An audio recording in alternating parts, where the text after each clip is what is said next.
Matt, there's an issue in society. We're scared of risk. How did this happen? What's causing this? And where do you see it going? That is a great topic. I cannot wait to start going back and forth about this, Grayson. I'm glad you entertained my idea about covering this topic. You're welcome. It has to happen. You get in your car, it's a risk. You walk down the street, it's a risk. I'm going to put my Matt hat on here. You go mountain biking or do something extreme, it's a risk. But yet you're willing to take those risks. Risk is something I understand personally. You've already hit on a couple of my hobbies. I fly hang gliders. I backcountry ski. I dive with sharks in an aquarium once a month as a volunteer. All of my hobbies have helmets. And so when I think about my personal life, and every time I choose to do something, Grayson, I'm taking on a certain level of risk. My professional life, of course, VP of Sustainability Innovation, Covenant Logistics, we're a trucking company that understands risk. We're always one accident away from a nuclear verdict. And so, trust me, it's a world I live in every day. And I'm glad we're talking about this as it relates to autonomy, because I think it's just one of the biggest things that we haven't really talked about in depth yet. We haven't talked about this in depth yet, and it's scary. I'll give you a number here. 19,937 crashes happen every single day in the United States. Yet, barely 1, 2, 3, let's say 1% make the news. But when an autonomous vehicle gets in a fender bender or gets hit or somebody does something stupid and drives their bike into it, it's national headlines. That's going to cause risk aversion because people are afraid of being sued. You mentioned the nuclear verdict on the trucking side. Look at Warner. What are they going to do with this nuclear verdict? Warner wasn't at fault, but yet some drive-by ambulance lawyers, well, I'm going to get a cut of the pie. So guess what? Let's sue. How do we stop that to allow innovation to prosper? Before we dive into this, and I really can't wait, I got to say one thing to your audience. I don't want anyone that is listening, and you and I both have a lot of friends that are going to be listening to this.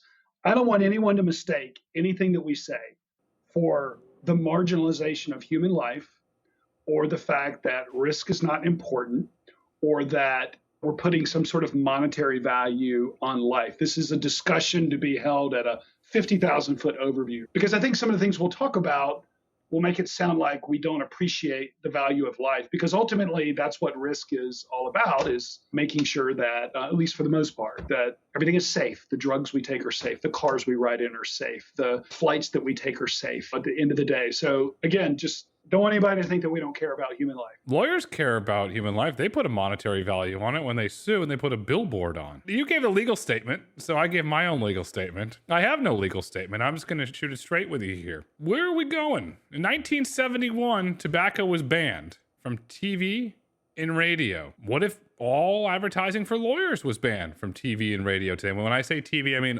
over the air. You see these jingles on TV. Oh, you got into a crash? Sue! These catchy jingles. That's incentivizing the people to do it. What if we follow the 1971 president, banned legal advertising on TV, and then you want to have some real fun on tort reform? Lawyers are not entitled to a percentage of the money that's rewarded. That would stop. Where do you stop? It's interesting. I'm 54 years old. I think we talked about our respective ages. I grew up in a time when everybody didn't wear helmets. Maybe you wore seatbelts. You certainly didn't have a car that wouldn't shut up, right? If your seatbelt light didn't go off, if you didn't buckle your seatbelt. I think that life has gotten safer over time, maybe due to things like this, but at what expense? I think what kind of precipitated you and I sort of wanting to have this discussion was, you already kind of jumped into it. You mentioned 1971. I forwarded you an article written by this science writer about most of our big disruptive innovations that have taken place in society took place prior to 1971. And without getting into the nuances of the entire article, which is fascinating, I would encourage your listeners to read it. The writer talks about how our advances after that date have slowed down. And he makes an argument that it's because of our aversion to risk. In your case, talking about lawyers and tort reform, obviously that's been a part of it. But I think what has happened as a society that has made us all averse to risk. Think about when we put man on the moon. I don't think we would put men on the moon today. Those guys had like a 50% chance of coming home. And by today's standard, we would never do that. We would never send somebody to Mars or to the moon, given those types of statistics. So what is that litmus test? When you think about autonomy, is it going to be ultimately risk that keeps us from rolling the technology out faster, which I think is what we want to focus on? How much of what we're working on is about the edge cases and the risk associated with those edge cases? It's not going to be the risk that's going to slow this down. It's going to accelerate because of the economy. Inflation is out of control. It's rising. Autonomy is going to lower the cost. That's what's going to accelerate this risk. Yes, the companies are going to manage the risk. They're going to marginalize the risk, but the risk is not going to slow this down. If you look back, the man on the moon, let's go back to President Kennedy, Cold War. That's what drove that. Drove us to the moon. What's driving us to automation today is inflation. Inflation is the new Cold War. A lot of things that have happened in life, like when you go back and think about COVID, here we had a point in our history when everybody was scared, nobody knew what to do. We were really pushing for the innovation of inventing a vaccine. What was the name of that act? We were talking about it earlier. It was the PrEP Act. The PrEP Act, right? The Public Readiness Emergency Preparedness Act. And so basically what that did was it gave pharmaceutical companies blanket immunity for lawsuits if the vaccine that they released ever had a negative effect on anybody. I don't recall that ever really having been invoked at any point in history, and I'm older than you, so my knowledge might go back a little bit further. But what if something is something like that, what it's going to take for some of the risk of autonomy to be accepted? I don't know. This is going to be one of those interesting conversations where I don't know if we're actually going to have a single answer to it. We're just going to throw up a lot of ideas and maybe see what your listenership thinks. What is the risk of autonomy? You sit here and call it a risk. I sit here and call it a benefit. If you look at a risk, it is a bigger risk today getting in your vehicle and driving, because a majority, and I'm saying this very bluntly, over 50% of Americans stare at their phone when they're driving. That's a risk, and it's only accelerating. Americans' desire to drive is decelerating. Americans' desire to pay attention is decelerating. Autonomous vehicles don't text, they don't get distracted, they don't stare at a phone when they drive. Autonomous vehicles are actually doing the opposite. They're reducing risks, but the problem is you have special interests, especially the trial bar, they want you to believe that autonomous vehicles are the boogeyman. They're not the boogeyman. They're good for society. They're going to save lives. They're going to improve mobility. But yet, people are saying they're risky. Why are they risky? Would you rather go in a vehicle with a driver going 80 miles an hour down the highway staring at a phone where the reaction times are extremely limited? Or would you rather go 80 miles an hour down a highway in an autonomous vehicle that's fully paying attention? That vehicle is capable, in your case, of a truck seeing 500 meters ahead. The Too Simple truck was seeing 1,000 meters ahead. I was in the Aurora truck recently in Palmer, Texas, 500 meters ahead. You're staring at your phone. I got a phone right here. You're staring at this. You're not seeing 500 meters down the road. You're going to crash. The autonomous truck or the autonomous vehicle won't crash. So how is that a bigger risk? No, I agree with you. And let me just clarify. You and I are not on different pages with our perception of AV. I see it as a benefit. I see it for all the things that you do. Trust me, I'm running the autonomous program for our organization. So I'm very bullish on it. And our partners, you mentioned Aurora, Torque is somebody else that we work with closely. But we do talk about risk because, hey, we're in trucking, right? I mean, we are all about safety. We're all about creating a safe environment for our drivers, for our customers, obviously for the motoring public. So I think that if it wasn't for a lot of the attention that consumer self-driving has brought to this entire issue over the last 5, 6, 7 years, ever since Elon Musk started putting really advanced level 2 and then level 3 technology into his vehicles, and just how wonderful it was for all of us to experience. But then every once in a while, you would start to have an incident here, an incident there. And I think that really kind of brought the risk component of autonomy front and center into the minds of the motoring public, into the trial attorneys that are always looking for the next easy target to go after. I think so much of the problem that carriers like us and the OEMs and the manufacturers that are making this technology is, I think, a significant amount of the investment at this point, because I feel like a lot of the tech has been, I don't want to say solved. I've ridden in some of the same trucks you have, and I'm incredibly impressed with the performance that they give. But I was just at one of our partners meetings this week, and we had 7 of the largest carriers in the room, and the conversation that we were all talking about was cybersecurity.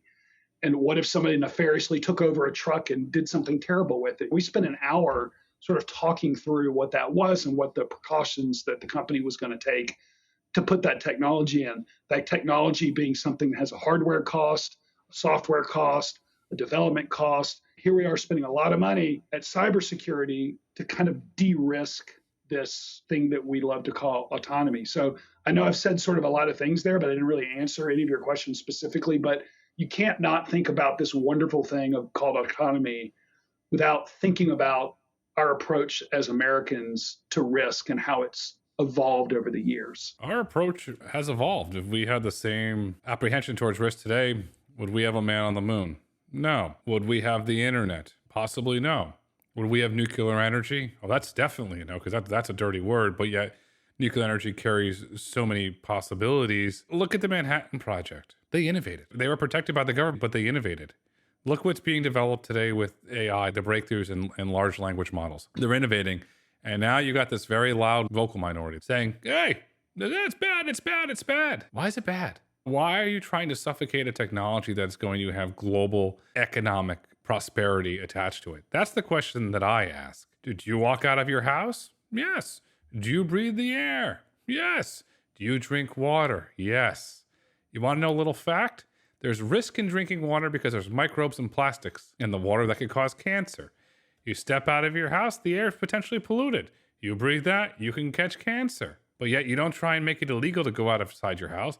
You don't try and make it illegal to drink water. But yet these individuals try and make it illegal to embrace autonomy. They're trying the same thing with AI. It just seems every new technology comes a new boogeyman. Okay, so you brought up a word I was about to use, so you stole it, the boogeyman. It's interesting because this is a very unstructured conversation, right? Because we're talking about a lot of different things as it relates to autonomy. But when I think about, like, my wife is a physician, every day she goes into work and she's working with patients, and she is always reading about new drugs and procedures. And there are some things that she tells me about that she's super excited about that are almost ready for release to be passed by the FDA. But it gets caught up because like 0.1% of the test group had a negative outcome. And so they don't move forward with that. She was sharing with me a patient of hers she's an OBGYN. So this was an ovarian cancer situation. And there was an experimental drug that this patient could have taken who was terminal to potentially deal with this. So this woman had really nothing to lose, and she was willing to sign everything away with this drug company in order to be in the test group. And ultimately, because the FDA, again, the nuances behind this get really complicated, doesn't really make sense to go into now, but they basically said, no, you can't take it. And she's like, you don't understand. I am willing to die. I am going to die anyway. This is a Hail Mary. I am willing to take that risk.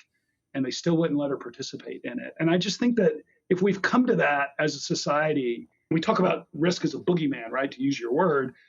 But, I think a lot of this is individualized. It's how you and I and the person listening to this podcast think about risk. I think it's not the government. It's not the OEMs. It's not the trial lawyers. I think you and I sort of own a piece of this mentality that we have that I think is really keeping some great disruptive technologies like autonomy from moving forward. And what's it going to take to change that? Is it going to take another PrEP Act like we had with COVID? Is that what it's going to take? Is it going to take people just saying, relax? I'll tell you one other story. It was interesting. A couple of years ago, I was in New Zealand for work. And actually, it was more than a couple of years ago because it was pre-covenant. And I'd signed up for this really risky outdoor activity. And anyway, in the middle of this activity, we were in a cave and it was dark and we were in the water, and the guide said, whatever you do, don't go to the left of my voice. And I said, why not? He says, if you do, you'll fall off a 2,000-foot cliff and we'll never find you again. And I sort of said, wow, I don't remember signing a waiver when I came in here. And he just chuckled and said, you must be an American. He says, in New Zealand, the culture is that if you do something dumb like that, then it's sort of Darwin's survival of the fittest. They just don't have the same approach to risk that we do here in the States.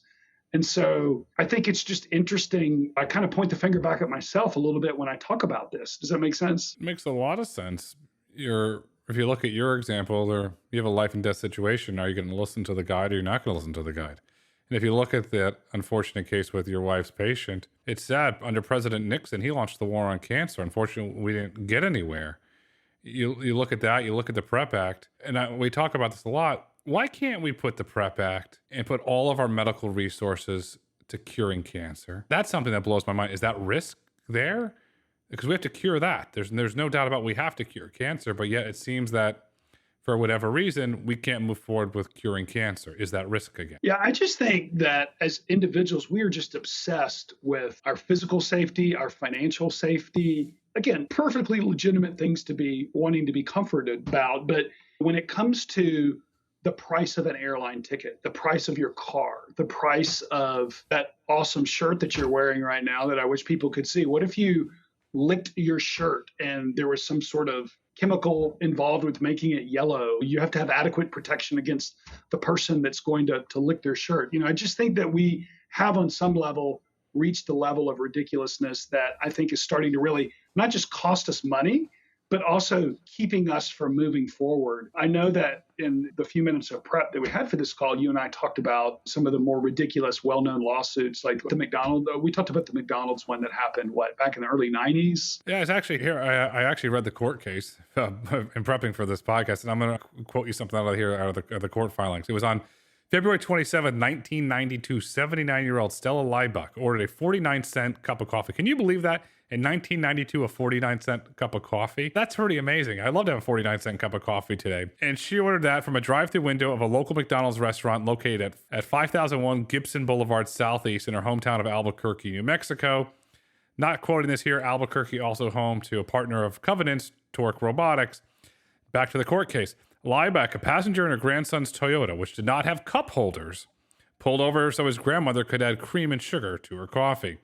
Miss Liebeck placed the cup of coffee between her knees and pulled the far side of the lid toward her to remove it. Most people do that. In the process, she spilled the entire cup of coffee on her lap. Liebeck was wearing cotton sweatpants. They absorbed the coffee and held it against her skin, scalding her thighs, buttocks, and groins. Okay, that's from the court case. So then what happened next? She goes to McDonald's. That's Food Folks Fun. That's Ronald McDonald here, folks. She asks for $20,000 for the cost of her medical bills. Not questioning inflation if that's high or not. McDonald's, they screwed the pooch on this. They offered her $800. She rebuffed the offer from McDonald's. What does she do? She retains an attorney and she sues. During the discovery process, God bless the lawyers, her lawyers found that McDonald's coffee was made to be about 50 degrees hotter than the average chain restaurants. 1994, she won a lawsuit. A jury awarded her $2.7 million. It was later reduced to $480,000. Lo and behold, today we have the hot coffee stamp on every cup of coffee that you now buy because of that lawsuit to avoid risk. But let's keep going to the McDonald's. This gets fun here. I was researching this little case, and a similar case happened in 2023 when an 85-year-old San Francisco resident sued McDonald's over a hot cup of coffee. She didn't win anything. But again, she sued, so McDonald's had to pay legal fees. When does this stop? I spill a cup of coffee on myself. It's my fault. I'm sorry. I did it to myself. I know. And, we could come up with hundreds of other anecdotal examples just like that. I did want to bring up the one that you've already mentioned. I refer to the Werner lawsuit all the time just because here's a situation where in 2018, the driver of that truck did nothing wrong. In fact, he operated well within the agreeable standard of safety, and yet they're on the hook for $100 million if that verdict actually goes through. That is just terrible. I was reading in, I guess it was Freight Waves or Transport Topics just a couple days ago that on March 29th, the Democratic governor of Wisconsin, Tony Evers, vetoed a bill that would limit carrier awards at $1 million.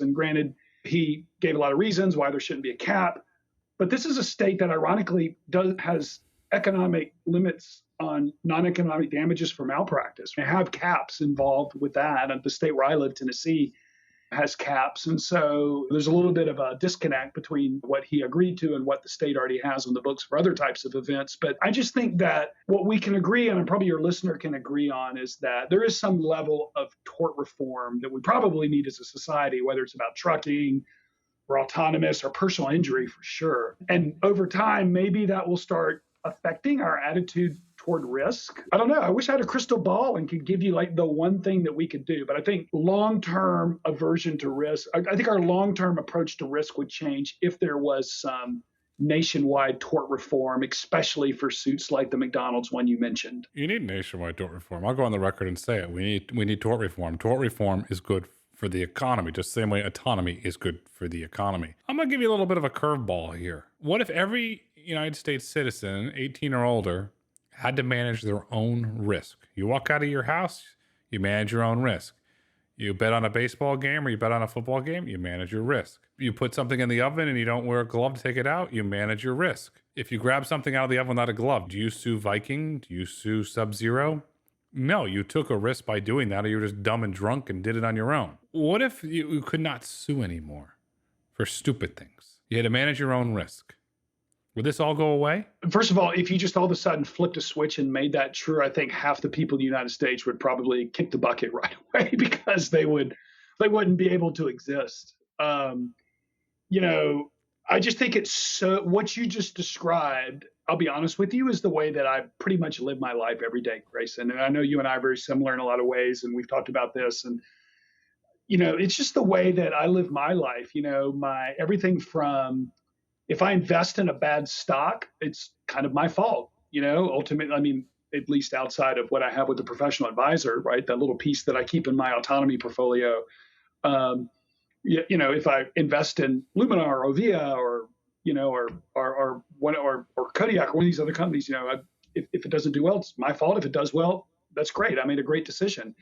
If I eat Cheetos all the time and gain weight from it or have heart problems from it, that's my fault. To kind of bring this back to my wife and I talk about this a lot because, as a physician, she's responsible for women's health. And she talks about how probably 30 to 40% of her patients wouldn't even need to come see her in the first place if they just had more responsibility for the decisions that they make about what they do to their body and what they put in their body, right? Personal responsibility for the risk that you take for just sort of existing every day. So, yeah, I think half the people in the world would fall apart in the first 48 hours of your scenario.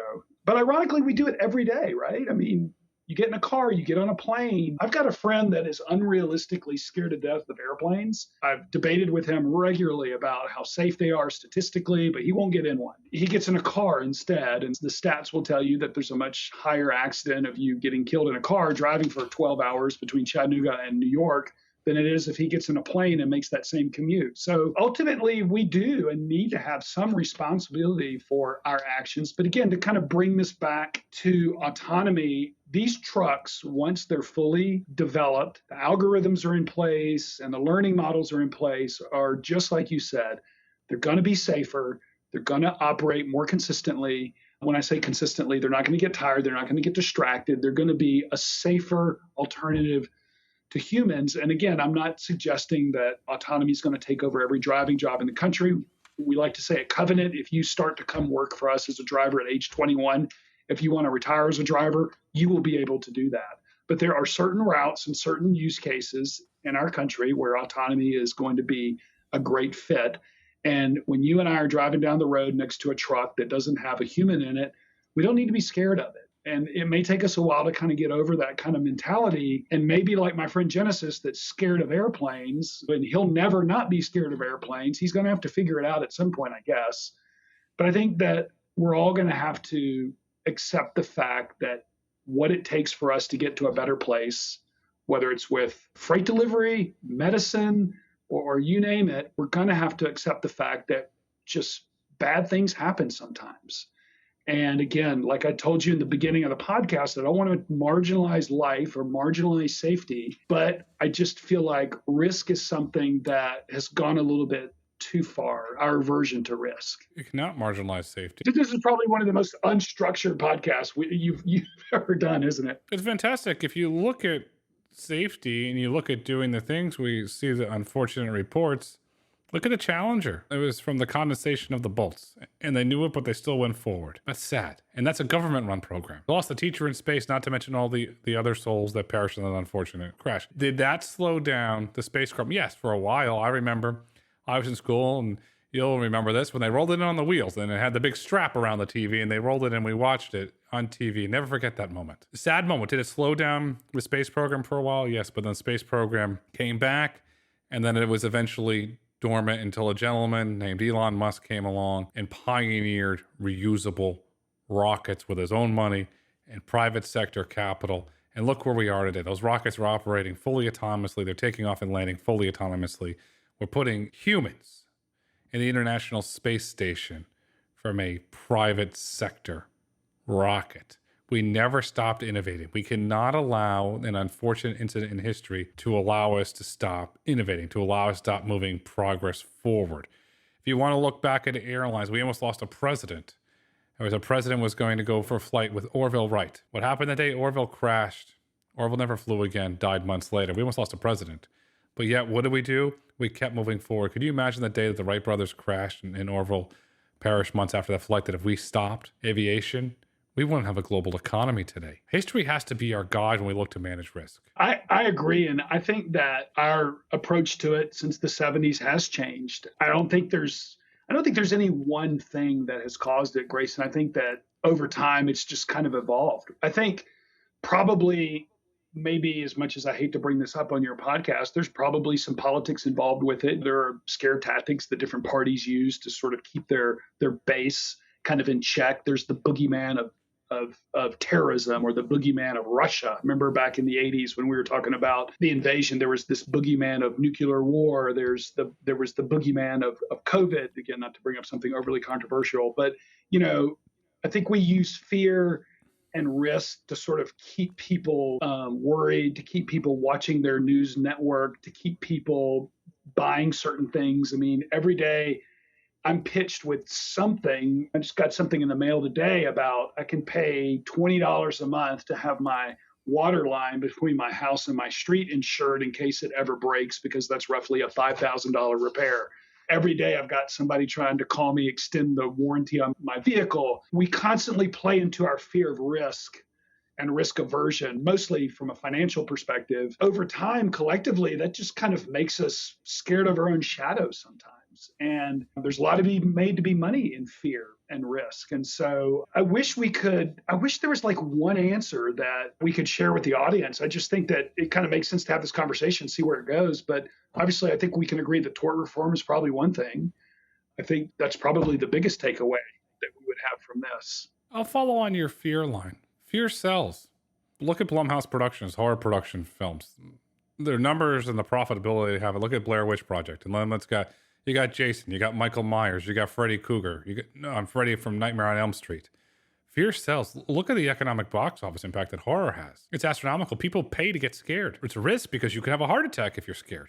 Your wife could tell you that. She's got medical data to back that up. Yep. Fear sells. Even when you go back and you look at it, there's aspects of religion. You're going to hell if you don't do this, or give me this. There's a lot of, I just think it's everywhere. And as I'm sitting here looking behind you at the background, which if you're listening to Grayson's podcast, you can't see, but you got a swimming pool back there, right? And there's probably some accelerated level of insurance you have to carry just to have a swimming pool. You have to have a fence around it to keep people out, to potentially drown. You've got probably some umbrella policy to sort of deal with a potential accident if something happens. We just can't get away from it. And again, I don't know.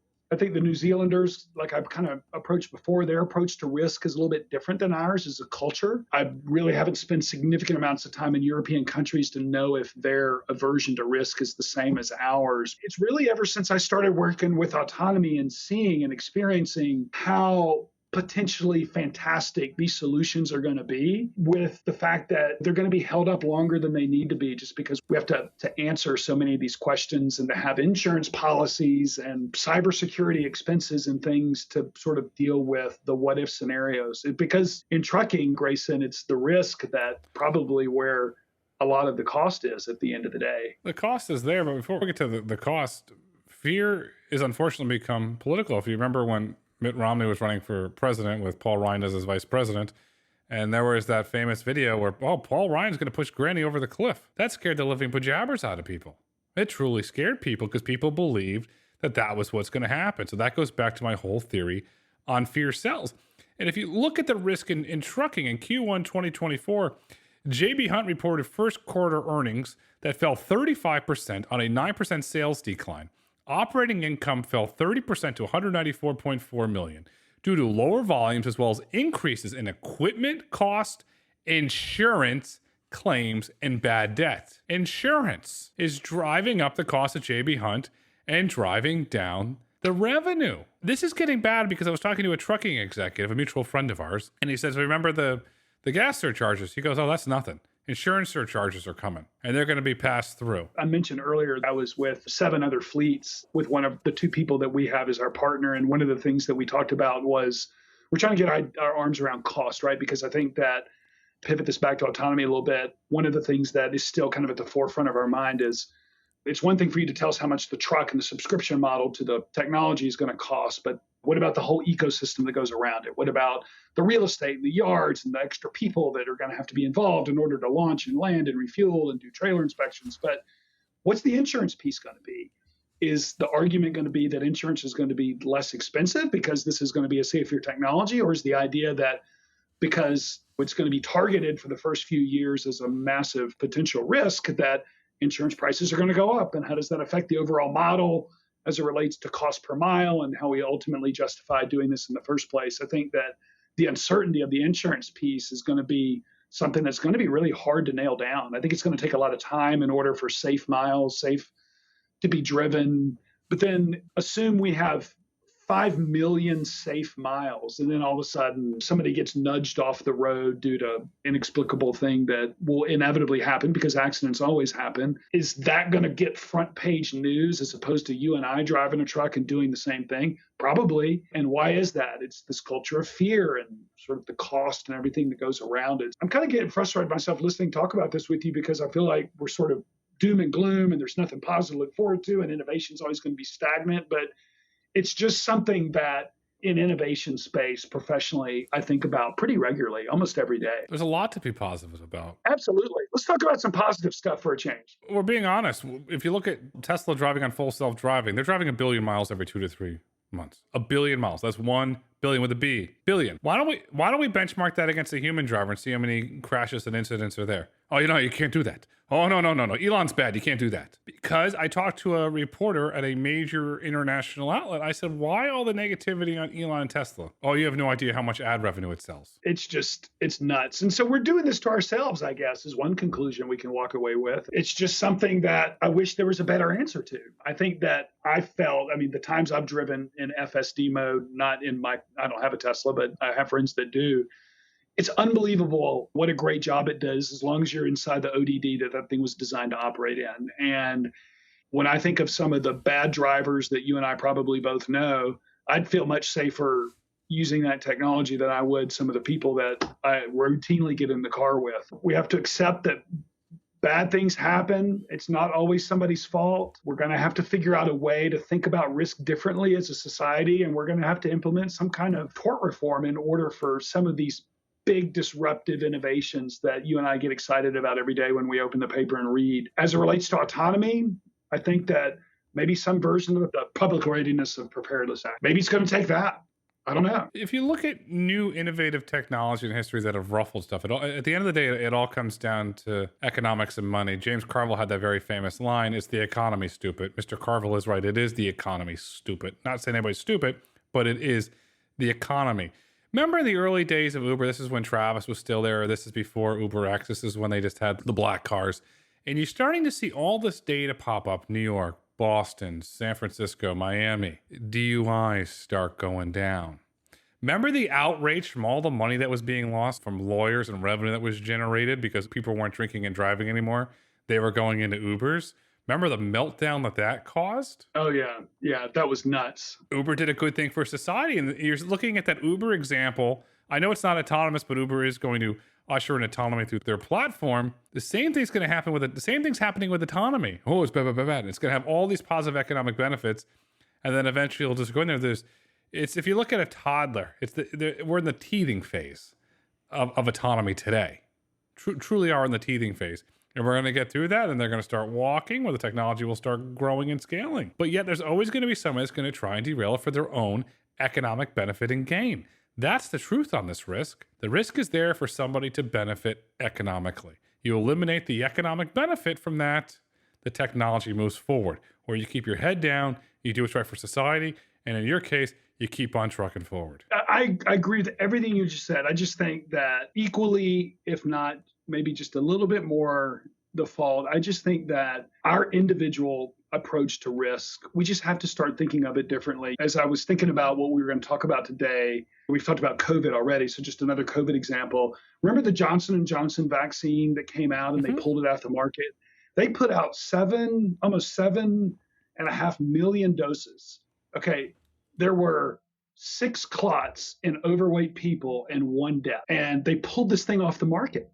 And there was already a lot of question about comorbidity factors and weight and overweight people being disproportionately affected by the vaccine in a negative way. 7.1 million doses, 6 clots, 1 death, and they pulled this thing off the market. This thing that supposedly was going to be the thing that was supposed to sort of save us all. I just, I remember talking to my parents who are older, a little elderly, and they get terrified over everything. And like, I'm not taking that Johnson & Johnson drug. I heard it killed people. And I just think that we're going to have to start adjusting our own individual positions on just a lot of things in order for this to begin to get a little bit better. It went viral. It became cocktail chatter where individuals were talking about it. I'm not a medical professional, so I'm not going to give a medical opinion on if it was good or bad, but people started talking about it. I remember it very clearly. People were like, no, I'm not taking that. And that goes back into the fear element. When you look at autonomy, for certain individuals outside of our industry, outside of the technology that we're working very hard to introduce and advocate for, and in your case, deploy, there's fear. How do we collectively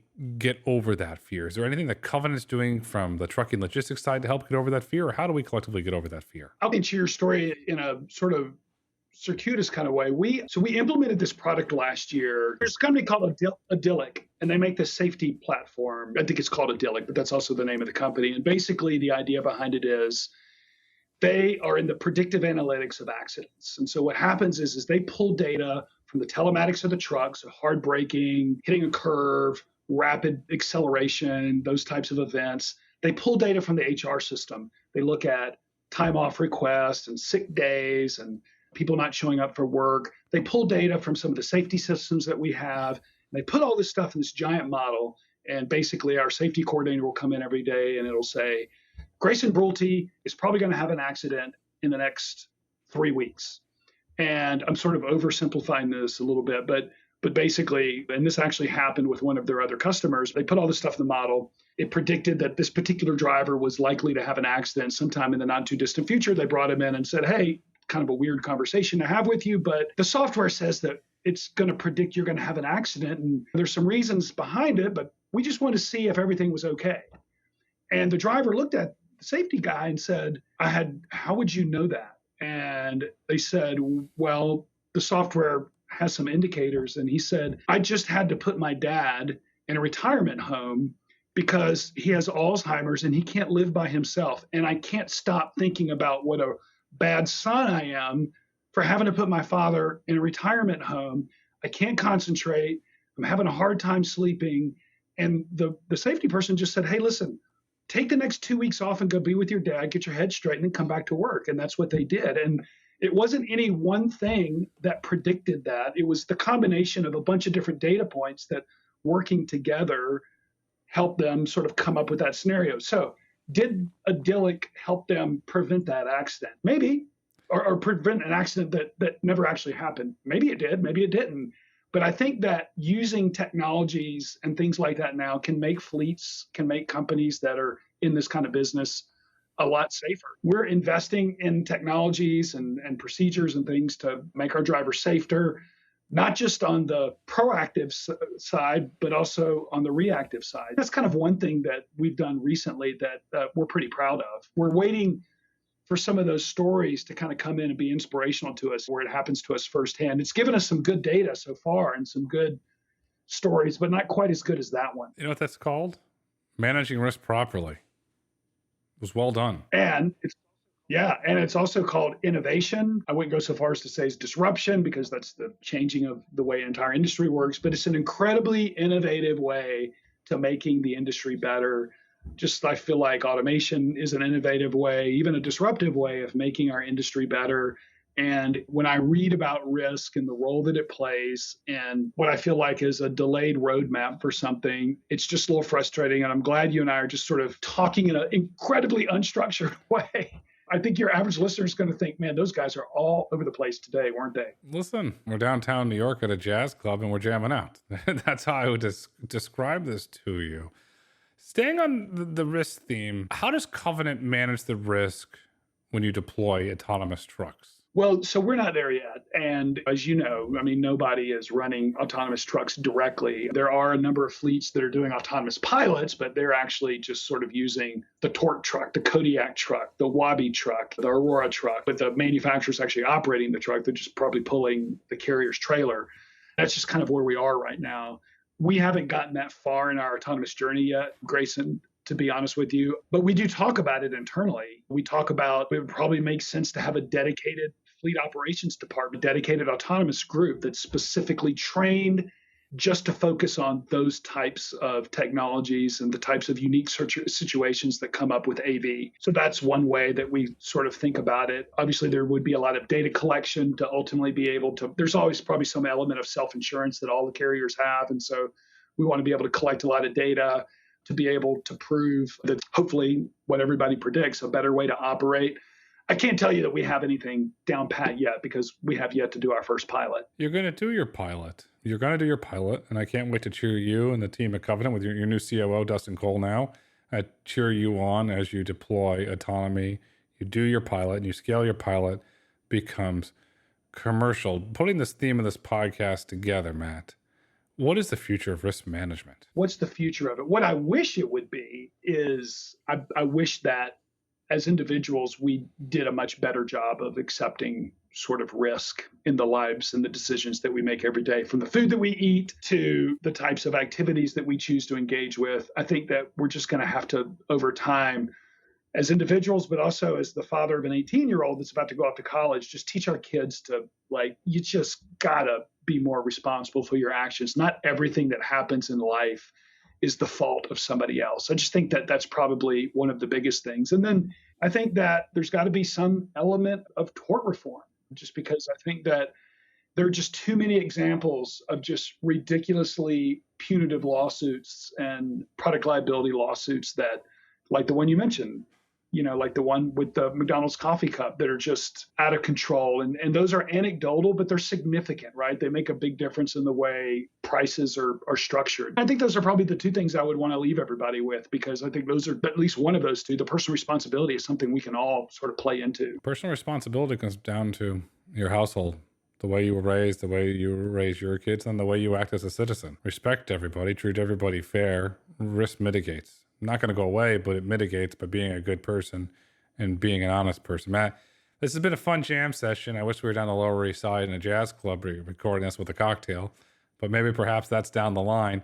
For today, what would you like our listeners and viewers to take away with them? You're just like Guy Raz. You always ask that great question. I think it always catches me off guard because, this is my third or fourth time to be on your podcast. I appreciate being a repeat caller. I work in sustainability, and so to kind of not answer your question as it relates to autonomy, I think that I really always want to tell people to remember that you play a role in the way that emissions and carbon and the planet work as well. The decisions that we make, kind of back to our sort of risk thing, decisions we make in consumers collectively, over 8 billion people on the planet, make a difference. So don't forget that. Don't think that the fault of everything that happens in life is from big bad corporations like the ones that you talk about every day on your podcast, or the boogeyman for the reason why things need to be better. A lot of kind of these types of things begin at home. Teach your kids to eat dirt and have accidents as long as they don't kill themselves, and just to understand risk from an early age. Actions have consequences. I think the sooner we learn those types of lessons, the better off we're all going to be. And continue to follow the podcast, right? I mean, you've been on a roll lately. There's been some fantastic guests. In fact, I've got a couple of suggestions of people that might have slipped through the cracks that you haven't even talked to yet. Well, let's have them on. I really want to do this, and I'm going to go in the Wayback Machine here. We got to do a live version of the show. We'll have you on. Maybe we'll have Dooner with us as well. We'll do a live version. Oh, that'd be great. I love Dooner. It'd be fun. We could do all things trucking. We could talk about risk. We could talk about autonomy. We could talk all about fun things. Then we can have callers. And there's this really great line from Joe Boningo from WFAN 660 AM New York Sports Radio. It goes, first time, long time caller. And I want somebody to do that because I love New York sports. Hopefully the Knicks pull it out tonight and the Yankees continue on their roll, because the future is bright, the future is autonomous, and the future is managing risk.